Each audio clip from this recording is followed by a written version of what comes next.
Olá, meus irmãos e irmãs de Ideal Espírita, vocês amigos e amigas que nos acompanham aqui na página Estação da Luz Espírita, muitíssimo obrigado mesmo pela sua companhia. A nossa página Estação da Luz Espírita não tem fins lucrativos, o objetivo é a divulgação da doutrina espírita. E é por isso que nós reunimos aqui esta sede de matérias espíritas para que possa atender às suas necessidades, estudo, lazer, pesquisa. Você encontra aqui na nossa página Estação da Luz Espírita os livros da codificação, obras suplementares, entrevistas, palestras e os programas da Web Rádio Estação da Luz de Natal e Web Rádio Cristo Consolador de São Paulo. Ou seja, um acervo que atenda às suas necessidades, sem fins lucrativos. O objetivo é a divulgação da doutrina espírita. E agora eu convido você para nos acompanhar na reprodução de mais esse trabalho imperdível. Muito obrigado mesmo pela sua companhia e vamos juntos!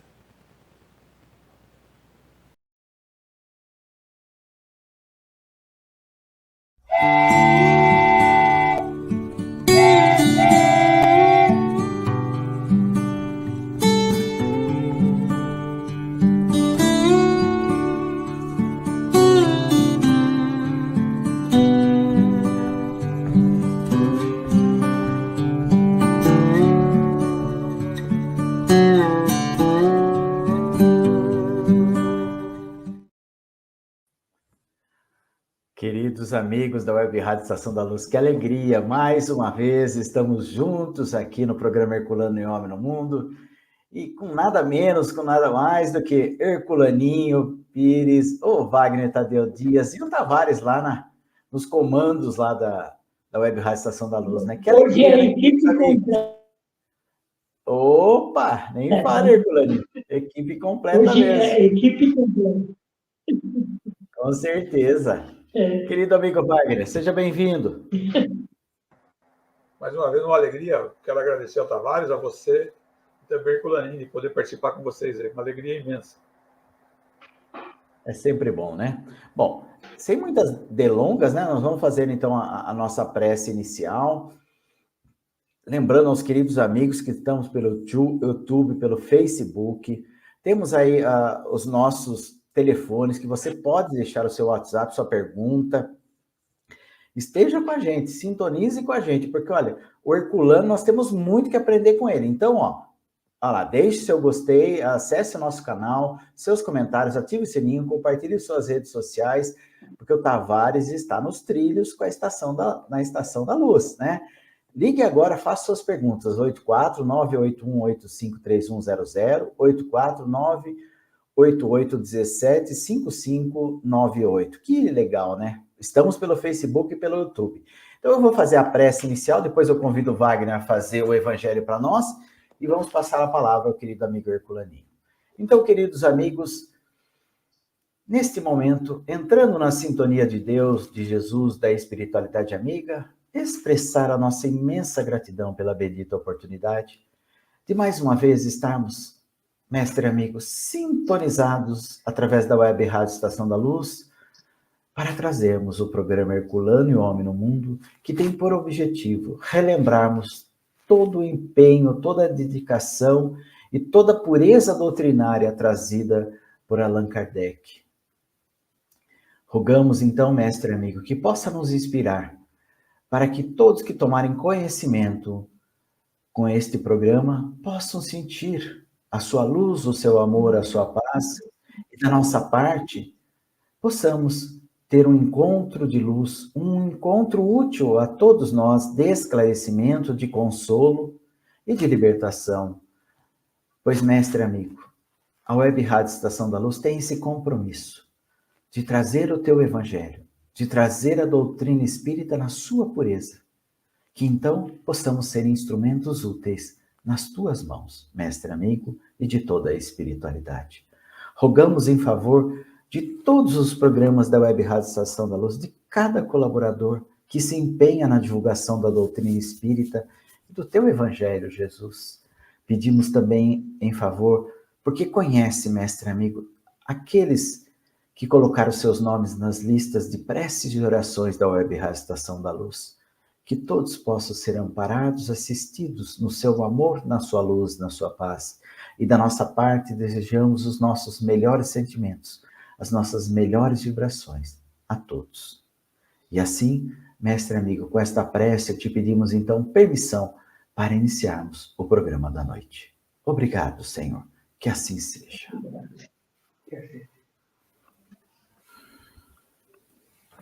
Eu abri o Evangelho aqui, no capítulo 5, Bem-aventurados os aflitos, no item 3, Justiça das aflições. As compensações que Jesus promete aos aflitos da terra só podem realizar-se na vida futura. Sem a certeza do porvir, essas máximas seriam um contrassenso, ou mais ainda, seriam um engodo. Mesmo com essa certeza, compreende-se dificilmente a utilidade de sofrer para ser feliz. Diz-se que é para haver mais mérito. Mas então, se pergunta por que uns sofrem mais do que outros, por que uns nascem na miséria e outros na opulência, sem nada terem feito para justificar essa posição? Por que para uns nada dá certo, enquanto para outros tudo parece sorrir? Mas o que ainda menos se compreende é ver os bens e os males tão desigualmente distribuídos entre o vício e a virtude. Ver homens virtuosos sofrer ao lado de malvados que prosperam. A fé no futuro pode consolar e proporcionar paciência, mas não essas anomalias, que parecem desmentir a justiça de Deus. Entretanto, se se admite a existência de Deus, não é possível concebê-lo sem suas perfeições infinitas. Ele deve ser todo poderoso, toda justiça, toda bondade, pois seria Deus. Esse Deus, soberanamente justo e bom, não pode agir por capricho ou por parcialidade. As vicissitudes da vida têm, pois, uma causa. Como Deus é justo, essa causa deve ser justa. Eis do que todos devem compenetrar-se. Deus encaminhou os homens na compreensão dessa causa pelos ensinos de Jesus. E hoje, considerando-se suficientemente para compreendê-la, revela-a por completo através do Espiritismo, ou seja, pela voz dos Espíritos.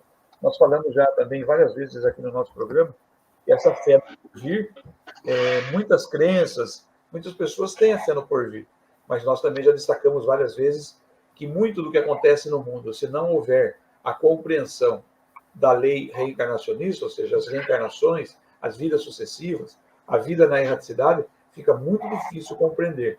Por isso, a bendita doutrina é capaz de trazer muito mais tranquilidade, muito mais calma, muito mais paz, mostrando os efeitos benéficos da lei reencarnacionista. Né?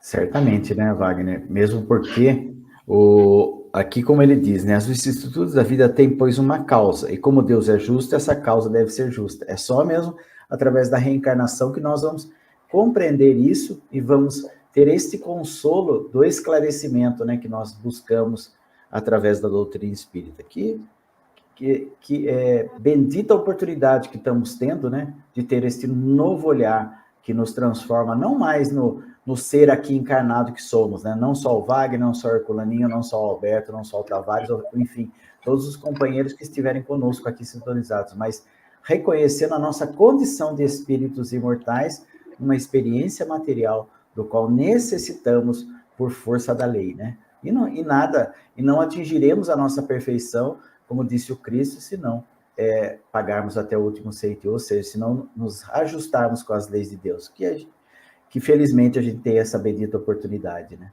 Muito bom. Eu acho que, inclusive, né, a prova dessa lei da reencarnação mostra como Deus é Pai, né? Deus criou uma lei onde dá oportunidade para todo mundo se recuperar. Tem nenhum impedimento, nenhuma outra obrigação. Só cumprir as provas e corrigir os erros que vai se recuperar. Um pai assim é difícil encontrar. Muito bom. Bom, então, para darmos continuidade então, ao que o Herculaninho vai trazer para nós, fique à vontade, Herculaninho, para continuar aí a sua explanação. Eu queria, inclusive, falar o seguinte, queria fazer aquela que eu fiz em outras, logo nas últimas. Primeiro, lembrar algo que a gente já falou, que pode ser interessante, pelo menos na minha opinião. Depois a gente já entra na coisa nova. Tudo bem? Então vamos lá. Primeiro, vamos lembrar de algumas informações sobre a JP que fizemos em apresentações anteriores que considero interessantes ser revistas. Aí começa. No dia 1º de agosto daquele ano de 1914, a Alemanha declarou guerra à Rússia e 2 dias depois à França.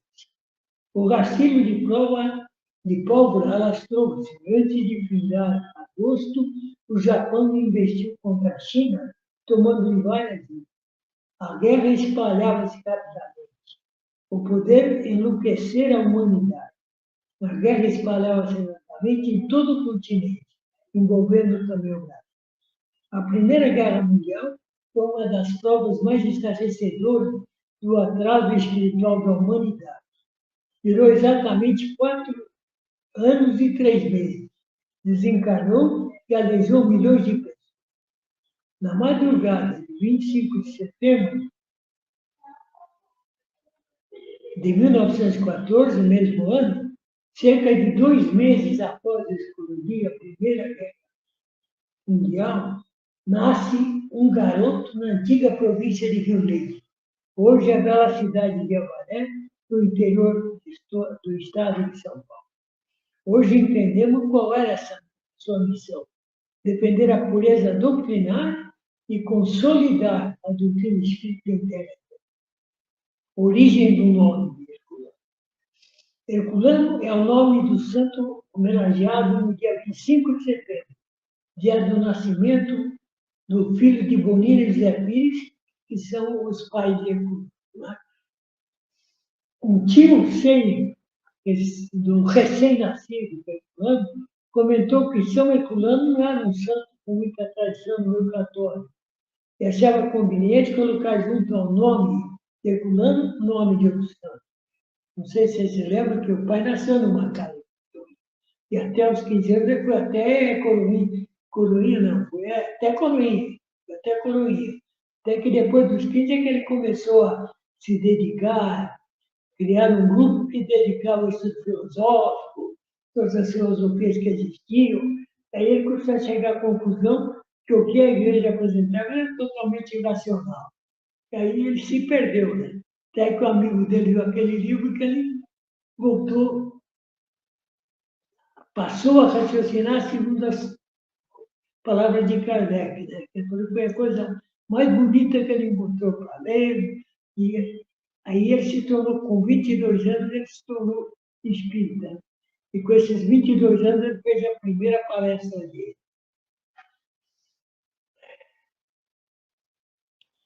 O pai do garoto parou pensativo. Tem razão, vou falar com a Bonina sobre o nome completo e daremos ao nosso filho. E assim o menino foi registrado com o seguinte nome: José Herculano Pires. Tradução José, né? José Herculano Pires. Tocou com os 2 santos. Ele não tirou Herculano, cada dia 25. Mas o José ele incluiu, que ele sugeriu acho que era irmão dele, ou coisa assim. Assim o menino foi registrado como José Herculano. Passou sua infância entre a cidade de Avaré, Sequeira-César e Itaí. Estava sempre escrevendo poesias e contos, desde menino. Aí vamos já pular para ele já adulto, né? Já tinha sido, porque do que nós falamos, já falamos da conversão, tudo isso nós já falamos para trás. Ali foi só para recordar o nascimento dele, o início da jornada. Então, Sessões de Herculano Pires e a Trilogia Pioneira.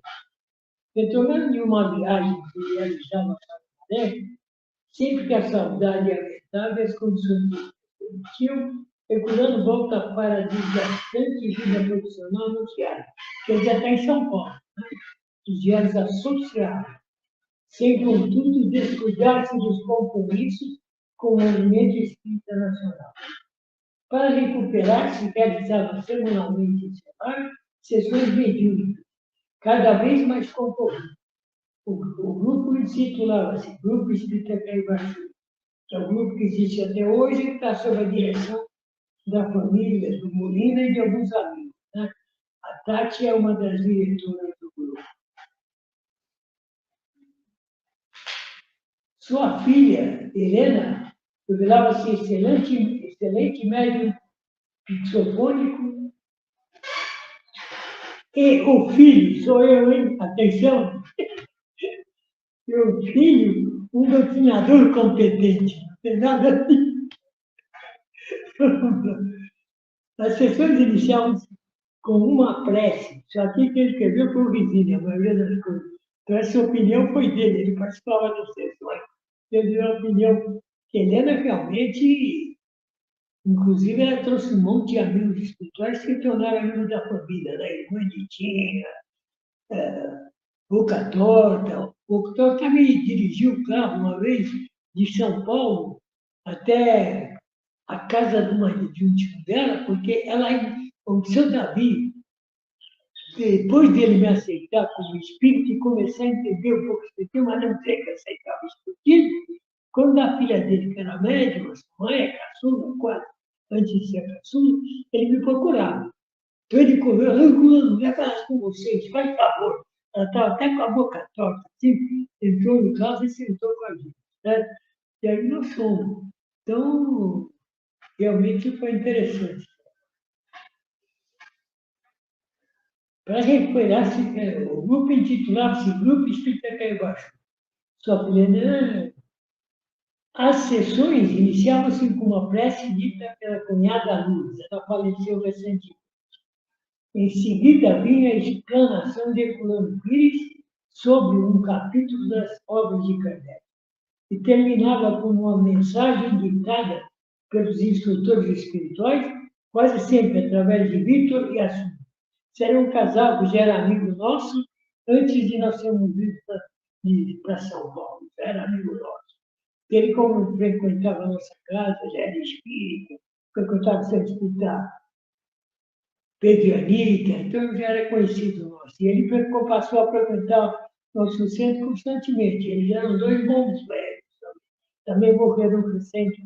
Eu acho que não, acho que o marido está vivo, mas a esposa morreu recente.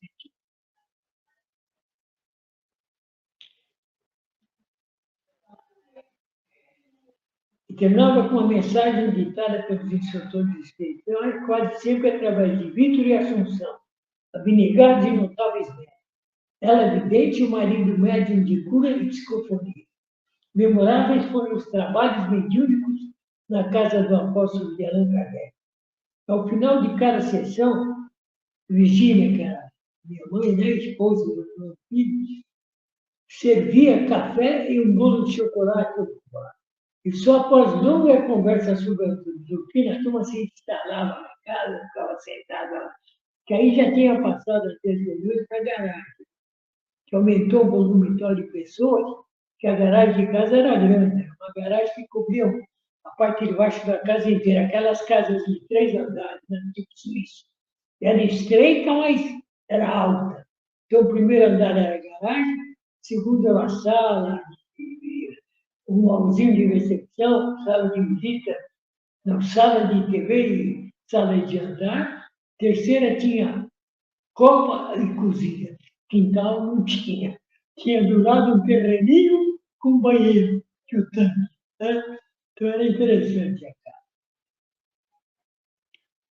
O número de frequentadores crescia tanto que as sessões passaram a ser realizadas na garagem. Herculano não possuía automóvel. Era frequente à noite. Em qualquer dia da semana, Jorge Vezini visitava Herculano Pires, então, ao sentir presença de espíritos, realizava sessões ali mesmo na copa, após minha mãe servir o lanche. Em uma dessas sessões improvisadas havia um fato inusitado. O notável escritor espírita desencarnado Carlos Embaçaí desejava o Herculano, conversar com o Herculano, mas se recusava a incorporar-se, ia falar pelo pensamento. queria saber da incorporação. Mais tarde, meu pai estranhou o fato, mais tarde procurou o filho de Embaçaí, e o filho de Embaçaí confirmou que seu pai costumava dizer que o espírito, para transmitir mensagem, não tinha necessidade da chamada incorporação. Podia fazer através do pensamento. Mas você era gostoso, tinha umas coisas que ele teimava e ele não mudava, mas era um cara muito espírita, muito kardecista, estava sempre apoiando as brigas do pai, ele sempre estava de acordo com o que ele estava fazendo, montava lá no Rio de Janeiro um monte de coisas espíritas, era bem interessante o cara. O filho dele já parece que não era tão firme, né? Mas cada um tem as suas tendências e as suas compreensões da vida, né?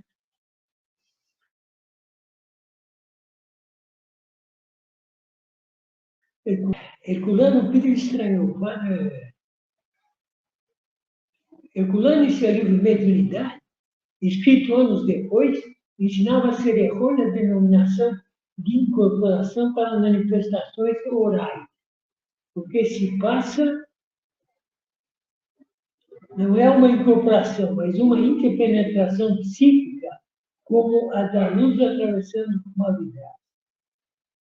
Grande era a experiência de Herculano Pires no trato da mediunidade. Dirigia sessões mediúnicas desde os 20 e poucos anos de idade. Nessa idade, ele já estava com quase 50 anos, né? Quando estava o grupo espírita Caio Baixo funcionando. Quando presidiu o Centro Espírita Humberto de Campos, lá em Cerqueira-Serra. E por isso mesmo, a pedido de sua esposa Virgínia, escreveu um livro esclarecendo o problema relacionado à mediunidade, que então continuava mal compreendido em nosso país. O livro de Herculano Pires Mediunidade, publicado em julho de 78 pela editora Inicial, não é didático, nem um tratado sobre mediunidade, mas sua leitura agradabilíssima é indispensável, porque conceitua a mediunidade e oferece ao leitor uma análise geral profunda dos seus problemas atuais. Aí ele, quando comentou, estudemos a obra, porque sem estudar com dedicação e verdade, os estudantes passam pela doutrina como gato sobre brasa, saindo apenas se amoscar, o que é pior, convencidos de que dominaram o assunto. O cara ainda não entendeu muita coisa, mas ele já adotou. Esse é um dos problemas. A frase é de Herculano Pires. Aí começou já a partir de alguns livros. Aqui vai ser falado de Lázaro Madalena e tem mais um, e Barrabás. Você falando dos 3 livros aqui, vão ser comentados. Barrabás já foi comentado às vezes, mas talvez haja algum comentário aí. No capítulo 10, intitulado Romances e Poesias em Tempos Difíceis, incluímos no capítulo Romances e Poesias em Tempos Difíceis, que nós já passamos por ele, falando de Barrabás. Tinha comentado Barrabás. Romance de Herculano, que mereceu, além de elogios importantes literários, o prêmio do Departamento Municipal de São Paulo em 1954. Foi até com esse prêmio que ele, com 50 anos e 4 filhos, pôde prestar um vestibular na Universidade de São Paulo e se formou por curso de filosofia. Ele sentia falta de não ter o curso para discutir com o cara de fora, principalmente cara contra o espiritismo. O cara já levava em conta que ele era filósofo formado, né? Você não é filósofo. Então ele foi lá e se formou filósofo pela USP. Tá? O velho era um lutador.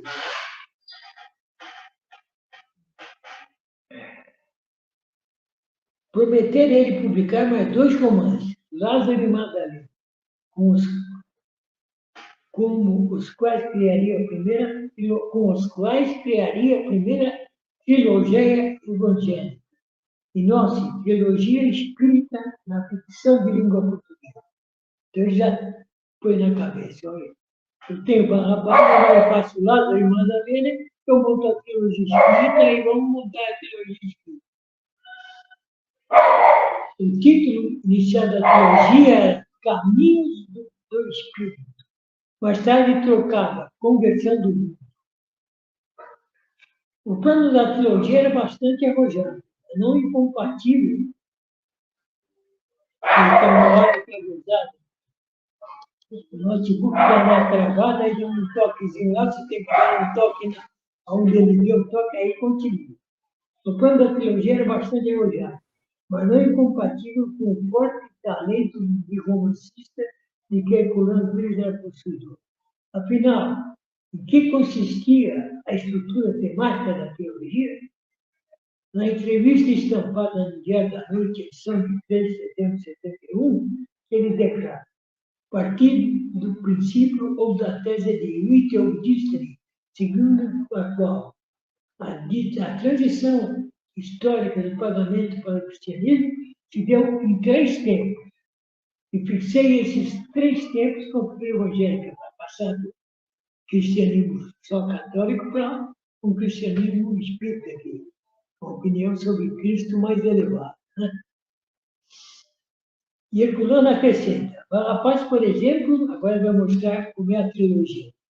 Barrabás, por exemplo, representa o tempo do momento de transição.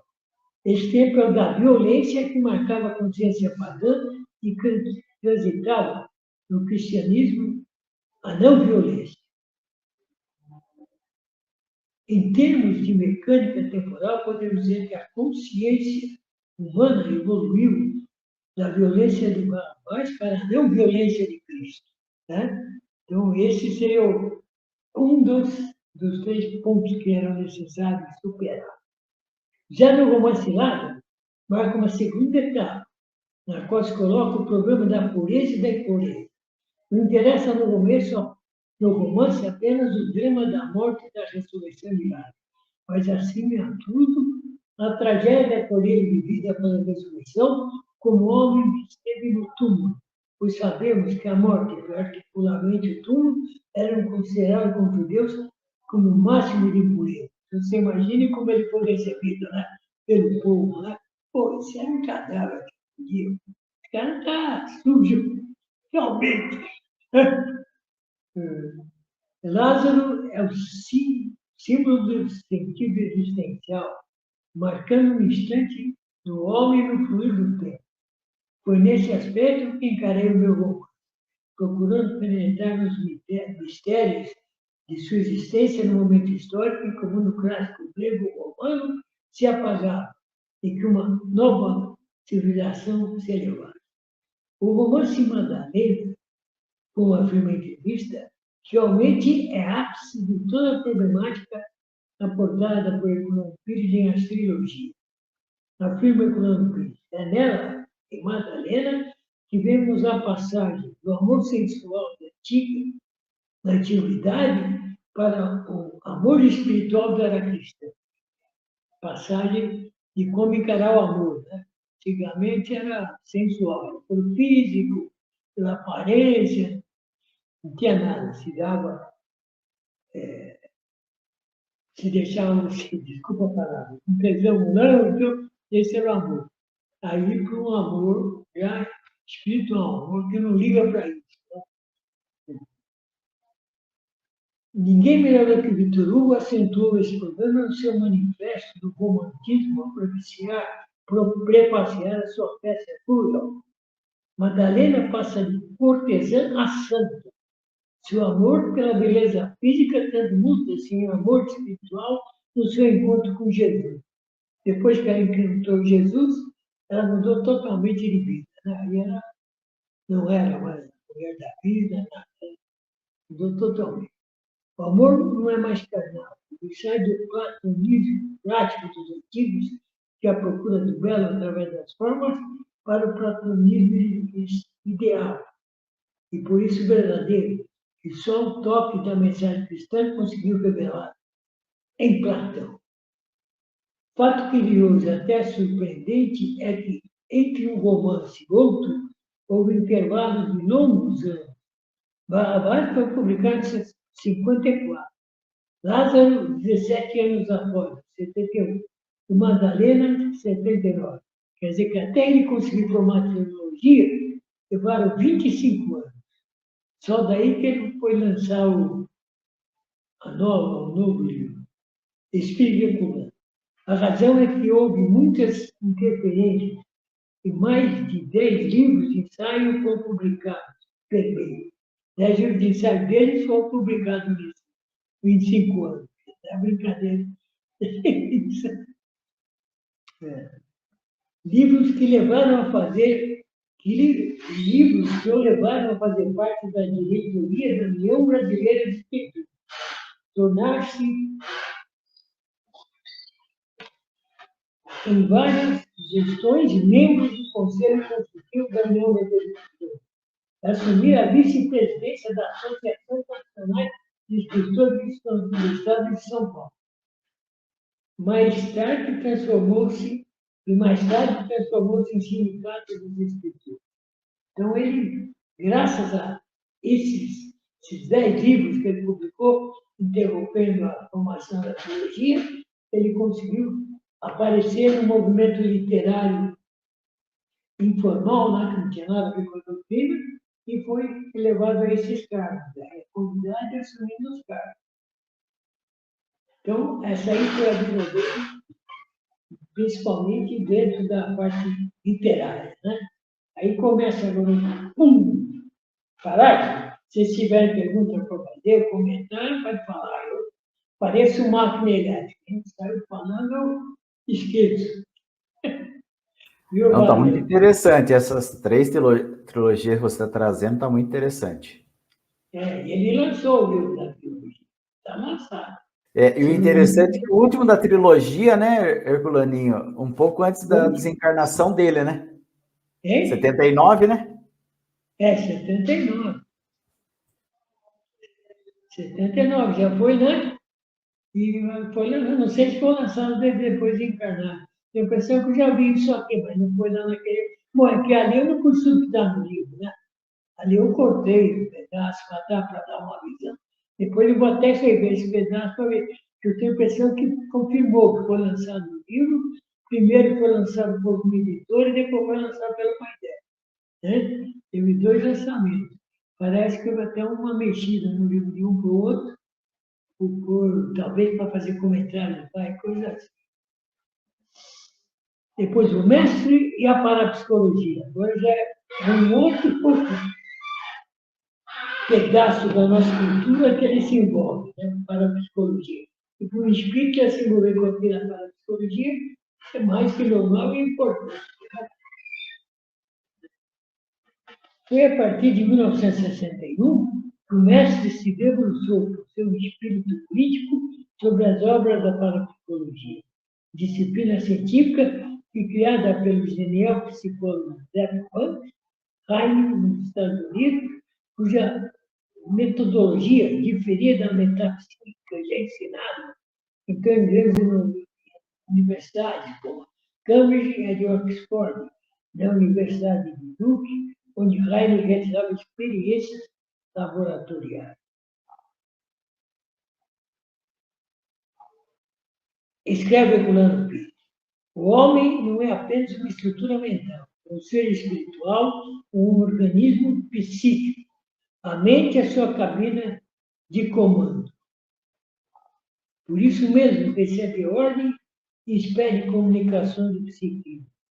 E da vontade se fazem traduzir em signos dinâmicos. Deixa eu repetir um pouco isso. Por isso mesmo, recebe ordens e expede comunicações do psiquismo, em que a afetividade, a abolição, ou seja, as regiões profundas do sentimento e da vontade, se fazem traduzir em signos dinâmicos, que são os pensamentos. No Brasil, a parapsicologia começou a ser conhecida graças ao caso do Arigó, afirma Herculano Pires em uma entrevista concedida ao Anuário Espírita, edição de 1954. Informa Herculano Pires. No campo da parapsicologia, estamos em nosso próprio elemento. Os outros, os parapsicólogos, é que chegaram depois. E muitos, como a revistas mal intencionadas, revista é malfeitores, né? Para estar mencionado, procurando que era revista, que minha cultura vão atingir essa palavra. Podemos dizer, sem receio, que o terreno é nosso, de direito e de fato, como Tertuliano no caso das esculturas sagradas. Podemos evocar a figura do líder usucapião em nosso caso, em nosso favor. Muito antes de Heine e McDougall, já estávamos nesse terreno com Kardec, Piaget, Kukan e outros, e sempre com ambos a liberdade, com o imperativo exclusivo da consciência e na busca da verdade, sem preconceitos ou interesses secundários. Continuamos, pois, em nossa posição, agora na boa companhia de parapsicólogos honestos. Então, a parapsicologia começou aí até a ser usada contra o espiritismo trazendo o clero. Né? Eles fazer exibições de mágicas, de tudo que era possível dizer que eram espiritistas faziam. Então, foi por isso que ele foi assim. Agora, na companhia de boas companhias, para psicólogos honestos, que hoje já tem uma série de psicólogos que não criticam o espiritismo, pelo contrário, aproveitam até algumas coisas dele. Aí veio o Instituto Paulista de Parapsicologia. O Culano Pires participou ativamente na criação do Instituto Paulista de Parapsicologia, o primeiro instituto científico em todo o país. O novo instituto foi fundado em 30 de agosto de 63, em sessão solene no auditório da Biblioteca Pública de São Paulo, Biblioteca Mário Andrade. Herculano registrou o fato em seu diário. Recusei-me a aceitar a presidência ou uma vice.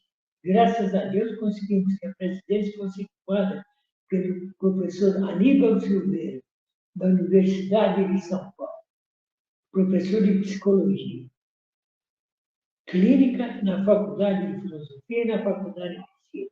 Então, o professor Aníbal Silveira tinha 3 programas de educação, né?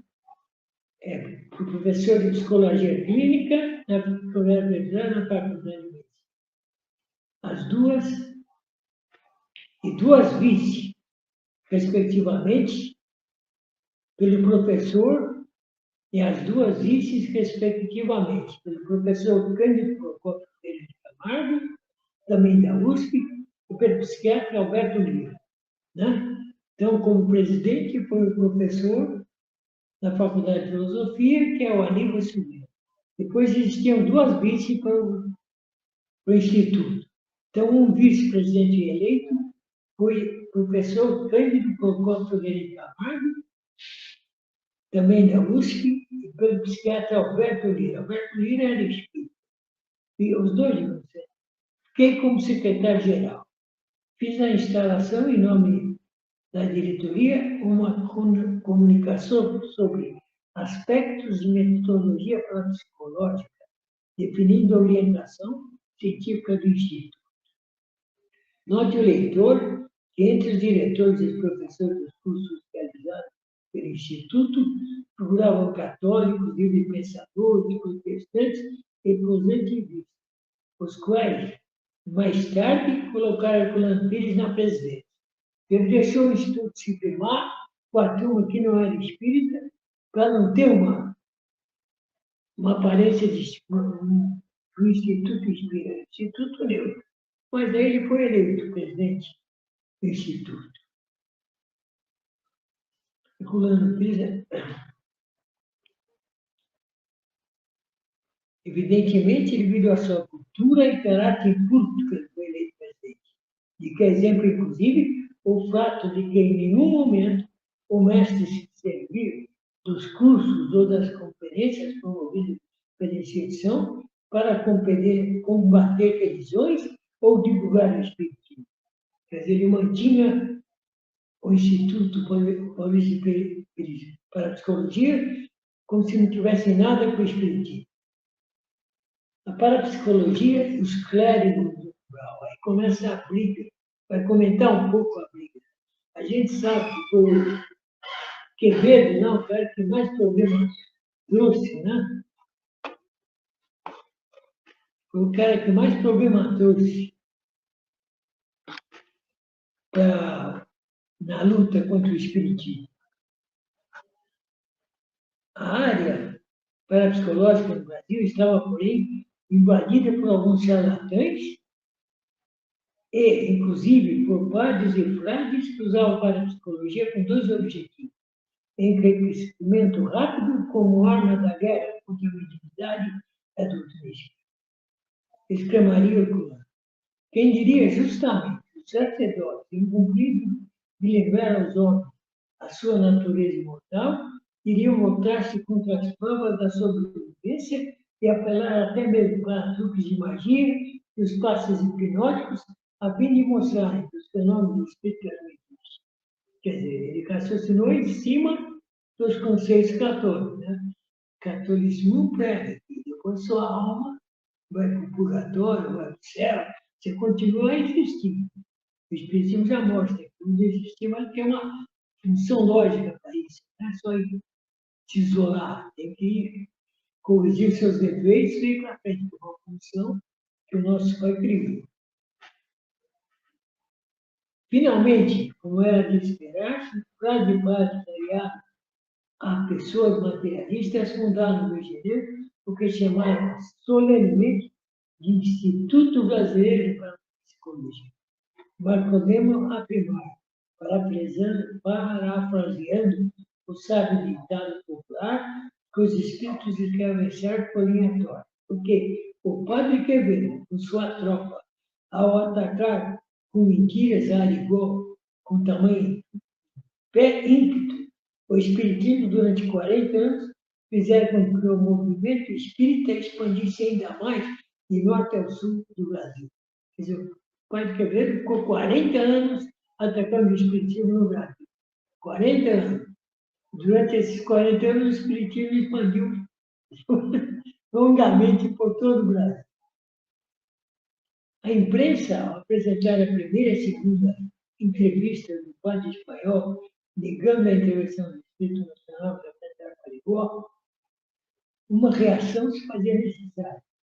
E Jorge Vizini convidou o padre para um debate diante da Câmara de Televisão. O que aconteceu dias depois na TV Cultura, Canal 2, no programa intitulado O Homem de Sapato Branco, de grande audiência e horário, comandado pelo jornalista Jacinto Figueiredo. Quevedo se apresentou acompanhado de um parapsicólogo jesuíta que desistiu de participar do debate. Herculano fez parceria com Jorge Vizini. Foi uma noite memorável para o espiritismo. Quevedo fraseava os fatos, mas sempre que ele mascarava a verdade, Jorge Vizini interferia com o mesmo nível do jesuíta, chamando a atenção dos espectadores. E mestre Herculano, com sua sabedoria, esgotava o assunto.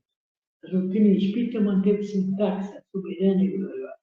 Essa grande parceria com Herculano e Vizini foi importante, porque Vizini era um cara realmente que conhecia a doutrina, tanto é que ele, quando ele mudou, acho que nós passamos por isso também já, quando o Vizini mudou do Rio de Janeiro para São Paulo, a família dele era espírita, o pai dele já frequentava sempre, a mãe dele frequentava sempre, então ele já veio com uma bela carga de conhecimento de espiritismo. Aí ele já estava maior, o pai já estava em São Paulo, porque ele já veio com 22, começou aqui em Marília, não sei quanto, em Cerqueira César, então já estava em São Paulo no tempo, ele já estava com mais de 30, né? E o Vizini tinha 10 anos a menos que ele. Então o Vizini tinha que estar, no mínimo, uns 20 e pouco, dependendo da idade do pai. Viu, Herculaninho? Oi. O que chama bastante atenção, até queria ouvir o Wagner também falando um pouquinho, porque veja só, parece não, certamente, o professor José Herculano Pires, ele veio mesmo num momento que era crucial para que o Brasil, então, assim, se estruturasse, solidificasse mesmo diante da doutrina espírita, porque, olha, ele ele lutou veio... pelo espírita firmemente, não permitindo desvio, traduziram lá o Evangelho de uma forma Então, totalmente diferente, e a Federação Espírita de São Paulo, o pai ligou para lá na hora que ele ligou para lá, os caras eram conhecidos dele, iam em casa tomar café, falaram, mas nós estamos com a razão, vamos ficar com isso. Então, tá bem, começou a luta, hein? E desligou. Né? E começou a luta. Foi uma luta feia. Os caras inventaram coisa do pai que não foi brincadeira, inventaram mesmo. Mas sempre serve de mascarado, né? Porque mentira ainda é grosseira, inventar, né?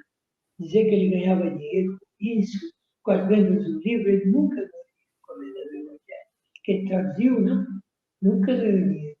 Falaram, o diabo, a luta foi feia, mas ele e o vizinho lutaram juntos, deu lindo ao molinho, e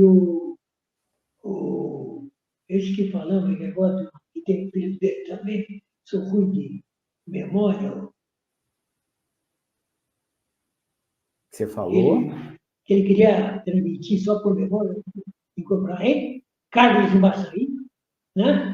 Ajudaram nisso lá no Rio, então teve apoio para a boa, teve apoio no Brasil inteiro no final, né? Que eles fizeram uma publicação na blog do jornal, logo que saiu a primeira reportagem, metendo pau no pai e publicando sobre o livro, o Evangelho, eles puseram, meu pai fez um tabloide com a ajuda dos clubes, que frequentava o clube jornalista, e que tinha uma tipografia do Molina, na parte de escrever, de preparar, que por mais de 60 mil exemplares grátis para o Brasil inteiro. Era num jornalzinho que eles deram o nome de Jornal Mensagem. Esse jornal durou, durante a briga, ele estava no ar. Estava sendo produzido e indo distribuído, produzindo e distribuindo. Manteve sempre evolução, né? Para não perder a batalha. Mas veja, olha, era um momento de, não, para nós também, em termos tecnológicos, de uma transição, né? Que era tudo escrito no papel, não tínhamos rede de computadores, não tínhamos o que nós temos hoje, né? Você na sua casa, o Wagner na dele, eu na minha, o Tavares lá em Natal. Todo mundo tem um computador. Pois é, não, mas então, veja o quanto é interessante, né? A gente refletir sobre isso, porque eu não tenho dúvida que o professor José Herculano Pires, mesmo ele sendo esse combatente aí seguro, né, equilibrado da doutrina espírita, ele deixou uma grandiosidade de obras, uma grandiosidade de conhecimento que eu acredito que eu vou precisar de mais umas 2, 3 reencarnações para entender realmente toda essa faceta do professor José Herculano Pires, né? Porque eu que fui filho dele, nasci, eu acho que eu vou precisar de umas 10 reencarnações. Eu tenho consciência da minha capacidade com relação ao conhecimento da doutrina espírita, conhecimento das obras do meu pai, eu tenho consciência, eu não sou inconsciente, pelo menos isso vai me ajudar, né? Saber que eu preciso chegar lá. Esses nossos encontrinhos aqui estão me ajudando a ler livro dele, rever, direto, que bom. Está me ajudando para chuva. Isso aqui está me sendo de ótimo. Eu também, né? Eu, através do Clube do Livro da Fundação, eu também tem sido útil para mim, porque estou acessando os livros, lendo, verificando algumas questões, porque, gente, é muito interessante. O professor José Herculano Pires, se ele se dedicasse só para a doutrina espírita, já seria de grande valia. Mas, é filósofo, poeta, não é? Tudo isso... Tem escritor do modo geral, tem romance, tem tudo tipo de obra. Pois é, de tudo isso, né? Quer dizer, que espírito, né, preparadíssimo que estava, sem desviar, né, o foco, sem desviar o foco. Acho que isso que é mais importante, né, Wagner? Não desviar o foco nunca.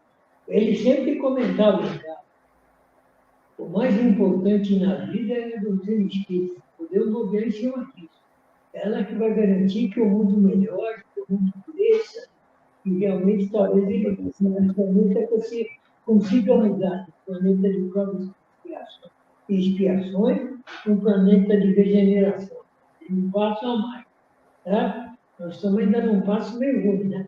O nosso planeta aqui de provas e expiações está mostrando que as provas aqui é assassinato de pai e filha, filho de pai e mãe, mata mãe, irmã, mata tudo, sabe? É uma loucura, né? Então, a gente fica até desconfiado de quando vai acontecer essa mudança. Mas tem que ser.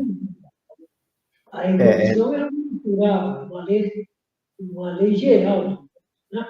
Pode ser que Eu penso que nós temos que confiar, né, Herculaninho, até no que seu pai disse, né, que é a mudança da humanidade a doutrina espírita, né? Só que não é no nosso tempo, né? É no tempo que precisa acontecer, né?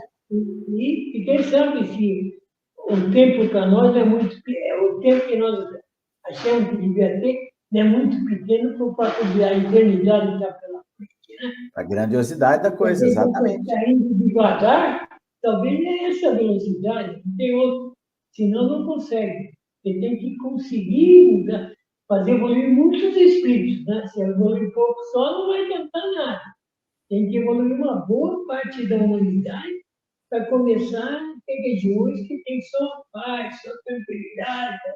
E não tem, hoje a guerra está no mundo inteiro, já ganhou, falamos de 1914, hoje como é que está a guerra? Está a Rússia com a Ucrânia, os árabes, né? No mundo árabe tem 2 ou 3 facções, Hamas, né? Contra os israelitas, contra os... Está uma luta impressionante. E ainda, por sorte, a China diz que não quer entrar em guerra. Se ela entra também, aí a luta vai ficar bem pior, né? Com certeza. Mas temos que ter confiança, né? Precisamos ter confiança. Eu lembrei que sabe que eu estava pensando, você comentou. Nós vimos aqui o capítulo de Caibaixu, que a dona Adi, que é do Centro Pedro Anita, que meus familiares frequentavam às vezes, né? Deu uma mensagem para o pai lá do Caibaixu, dizendo que ele ainda estava morando em Campinas, por causa da faculdade, né? Estava lá ainda. Então deu uma mensagem. Ele tinha que voltar para São Paulo, porque a oficina deles era em São Paulo. E que ele não se preocupasse, que é lógico que ia passar por alguma dificuldade, mas que eles estavam do lado dele. Podia acreditar. E a minha mãe ficou desesperada. Aí ele foi para visitar o Chico com um amigo português, que tinha chegado de Portugal, que era espírita português, estava frequentando o clube jornalista, e o Chico Xavier recebendo Cleibachuto novamente a mensagem. A minha amiga Edi não é, eu esqueci o nome dela, Edi é a filha dela. A minha amiga já mandou tal mensagem para você. Eu vou confirmar a mensagem e insistir. Nós temos compromissos dos quais não podemos fugir. Eu, você e o grupo. Você é responsável por cuidar do Brasil da defesa da doutrina e divulgação da doutrina da melhor forma possível. Você tem que voltar para lá, tem que largar isso daí, voltar para lá e confiar na nossa ajuda. Lógico que não vai ser uma ajuda de fazer você ganhar na loteria, nada disso. Mas vamos ajudar vocês a superar as dificuldades que tiverem lá. Minha mãe já ficou preocupada porque aqui em casa, em São Paulo, morava ela, tia Amélia, tia Lourdes, tia Mar, tio Chico, né? Tinha mais a Marinês, não, a Marinês continuaria, era uma adotiva nossa aí, porque ela foi aquela que veio para ser empregada e passou a ser da família, né? Marinês. Ela até que no cartório foi minha testemunha. Então, o gasto de casa era muito grande, né? Embora a tia Amélia trabalhava, a tia Amélia trabalhou com terminando. Para a tia Amélia ganhar dinheiro, a garagem, ela montou uma gráfica, enquanto não terminava o curso de Direito que ela estava fazendo lá em Vitória, no Espírito Santo. E uma vez por semana fazer Direito e voltava. Por semana não, por vez, não fazer Direito lá, prestar o exame e voltava. No fim, meu amigo, ela foi uma advogada que vou te contar, impressionante. Aí ela até vendeu a gráfica.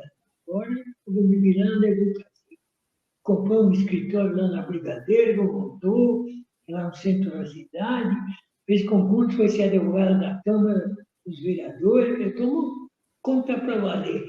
Vinha de vez em quando para Marília para dar aula na faculdade, mas essa sem ganhar dinheiro. Faculdade Espírita de Direito que tinha em Marília, que era o tio Chico, que é o irmão dela, que era diretor, eu era minha aí dar um apoio para ele, dava uma aula, militar para ele, voltava para casa. Né? Então, uma luta brava. Né? Então, com a minha mãe, quando nós fomos para Araraquara, meu pai, minha mãe, aí a Heloísa, que era minha irmã, ficou lá também. Com meu pai, minha mãe, nós viemos para Araraquara. Meu pai, minha mãe, a Helena, eu e a Helenilza. O resto ficaram todos em casa. Então, quer dizer, nós tínhamos uma casinha em Araraquara que nós cuidávamos. Eles tinham uma casa lá que eles cuidavam. Então, o gasto da minha mãe diminuiu, porque ela que era mais ou menos a diretora financeira. Né? Que meu pai filósofo, ela jogava na mão dela. E ela era dura, queda, então ela se virava. Né? Sabia, né? Tava tudo, né? E quando falava de voltar para São Paulo, ela ficava desesperada. Porque outro problema era o seguinte, ela era louca também para saber onde você estava. Araraquara, uma cidade dessa tamanho, ela saía lá e contava, vocês viram tal coisa? O pessoal, tá não sei aonde, viu Herculano, viu Helena, viu? Ele já sabia logo, né? Ela ficava tranquila. E indo para São Paulo ia mudar tudo. Então, aí até numa das mensagens do Cacachuta que foi Herculano, completando aquela mensagem que ele deu, falou, e fale para a dona Virgínia para ela não ficar desesperada, para ter confiança em nós, que eu vou fazer o possível para ajudar e para não deixar vocês passarem dificuldade. Isso eu estou falando não só em meu nome, estou falando, comigo vocês contam sempre, como tem mais amigos aqui para isso. Fiquem tranquilos. Aí o velho feio. O velho foi o sonho. O sonho. É isso aí. Bom, Herculaninho, nós estamos a 4 minutos para encerrar. Eu queria ouvir um pouco o Wagner, né? Para depois a gente passar para o encerramento. Estamos a 4 minutos para encerrar. Vamos lá, Wagner. Eu acho que aqueles que são estudiosos da doutrina mesmo precisam conhecer Herculano. Eu sempre falo isso em cursos, em palestras que eu faço. Precisam conhecer Herculano. Esse conhecer Herculano é conhecer a obra. Por quê? Porque ainda hoje nós vemos que surgem alguns momentos que são parecidos com aqueles que Herculano viveu. Nós tivemos aí o ano passado, no retrasado, alguém soltando um livro aí, não quero citar nomes, não quero ser indelicado, mas soltando o livro aí, o livro mesmo com o título de O Livro dos Espíritos. Tipo, como se fosse renovado, como se fosse... Eu não tenho nada contra qualquer obra que possa ser feita, mas nós precisamos guardar o devido respeito àquilo que já existe. Que era o que Herculano brigava, né? Respeito à doutrina espírita. E nós vemos hoje ainda, nós que vamos em vários centros, vamos em várias cidades fazer palestras, essas coisas, que tem lugares aí que já contestam a obra de Kardec, mas contestam de uma forma velada, né? Começa a incentivar outras coisas que não a obra de Kardec. E isso é natural. O pai sempre falava, façam qualquer coisa, só não use o nome do Espiritismo. Vai lá e faz isso mesmo. Só não use o nome do Espiritismo. Tudo menos Espiritismo, né? Sei lá. Lançasse um livro aí, confronto contra o livro dos Espíritos, seria mais honesto. Então, algumas outras coisas que nós vemos, que nós vivenciamos, mas eu fico despreocupado, porque no livro dos Médiuns, Kardec já fala a respeito dos inimigos do Espiritismo. E todas as vezes que a gente vai fazer caridade, todas as vezes que envolve amor daquilo que a gente faz, a gente vai criar inimigos. Então, os inimigos da doutrina, os inimigos de Herculano, são os inimigos que entenderam o amor com que a doutrina espírita foi feita e o amor com que Herculano defendeu essa doutrina. Então, eu acho que a gente só precisa conhecer para a gente se armar na atualidade, porque só está se repetindo o que já aconteceu no passado, com outros nomes diferentes, outras ações diferentes, mas nós estamos vacinados pela fidelidade à obra, fidelidade à doutrina. E isso, ninguém no Brasil, acho que foi maior incentivador dessa fidelidade doutrinária do que Herculano Pires. Com certeza. Eu concordo com a mensagem do Caio. O Herculano Pires tinha que trabalhar na oficina em São Paulo, foi onde ele conseguiu, né? Aliás, quando ele mudou para São Paulo, o movimento espírita não estava recebendo ele bem, não. Ficou mesmo afastado.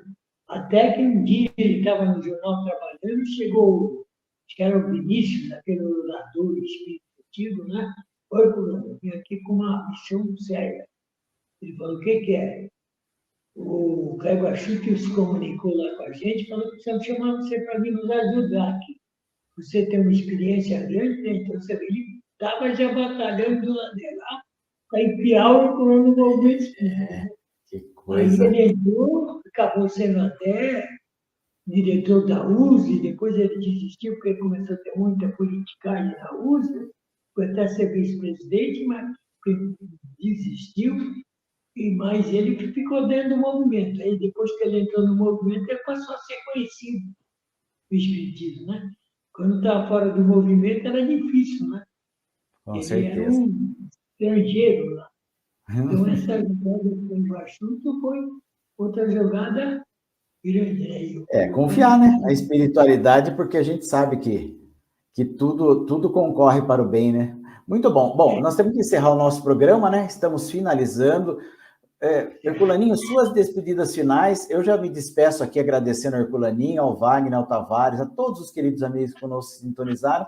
Vou passar a palavra ao Herculaninho para as despedidas e depois o Wagner, as despedidas e uma prece para nós. Muito obrigado, Herculaninho, Tavares e Wagner. Queria, em primeiro lugar, agradecer a vocês dois e ao Tavares por terem dado essa oportunidade para mim e para a Heloísa de estarmos divulgando o Herculano Pires através da rádio, que a gente acha super importante, principalmente com esse compromisso que ele fez com o Caio Bachuto, super importante para que a Brasil não passe. O Molina brigou pela criação da fundação, cuja finalidade era pura e simplesmente não deixar acabar a Brasil. E não está deixando.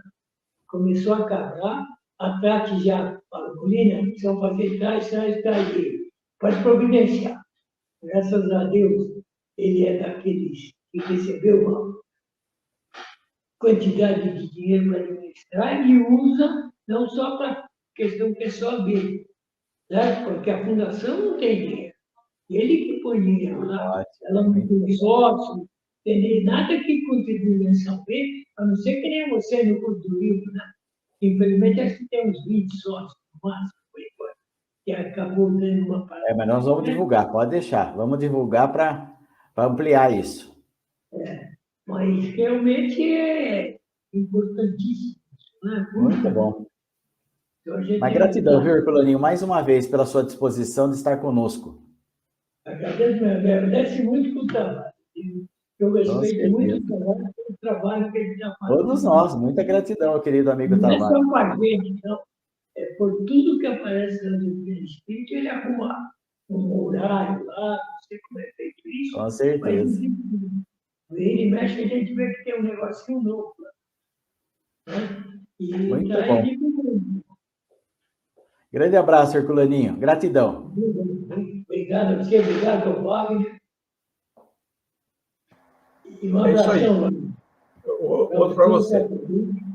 Eu também agradeço a oportunidade e vou convidando aí a todos para que a gente possa, no momento de agradecimento, agradecer a Deus pela bendita oportunidade concedida de momento de convivência fraterna entre pensamentos e espíritos e, além do mais, podermos estender não só o conhecimento da doutrina, mas os exemplos trazidos por Herculano Pires, a fim de que a gente possa auxiliar na divulgação, na propagação da doutrina espírita, sabendo que, sendo o Espiritismo o verdadeiro consolador prometido por Jesus, nós queremos, logicamente, que seja consolo para todos. E ninguém melhor do que Herculano Pires para demonstrar a veracidade de tudo aquilo que a doutrina espírita nos traz. Que tenhamos mais e mais oportunidades, e também nesse instante lembramos de todos aqueles que põem seu nome aí nas listas do Tavares, que todos possam receber pelo menos um instante de paz, carinho, amor, fraternidade, fé e, acima de tudo, esperança, para que sejamos dignos de sermos chamados irmãos uns dos outros, filhos de ti, Deus Pai Todo-Poderoso. Que assim seja. Muito obrigado. Que assim seja. Obrigado. chegamos ao final da nossa atividade. Muitíssimo obrigado mesmo pela sua companhia e espero você no próximo evento.